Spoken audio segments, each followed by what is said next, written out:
Hello friends, আজকে আমি চলে এসেছি তোমাদের কাছে একটা নিউ মিনি ভ্লগ নিয়ে। তো আজকে আমি যাচ্ছি মায়াপুর যাওয়ার জন্য আমি রেডি হয়ে গেছি। এবার আমরা ট্রেন থেকে নেমে মায়াপুর ঘাটে যাব বলে নবদ্বীপ থেকে পার হলাম। পার হয়ে এবার আমরা যাচ্ছি মন্দিরের দিকে। দেখো যেতে যেতে কি সুন্দর দোকানগুলো পড়ছে। আমার ইচ্ছা আছে একটা আমি কিনবো গোপিনী ড্রেস।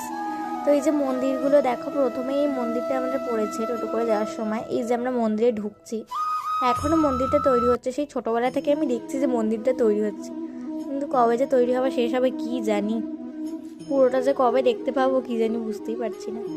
তো আমরা টিকিট কেটে এখন যাচ্ছি খাওয়ার ওখানে। এই দেখো খাওয়ার এখানে এত লাইন কি বলবো।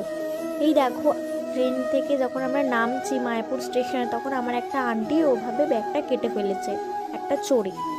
বাড়ি যাওয়ার সময় আমরা লাইটিং দেখতে দেখতে বাড়ি চলে গেলাম। টাটা, দেখা হচ্ছে তোমাদের সাথে পরের মিনি ভ্লগে।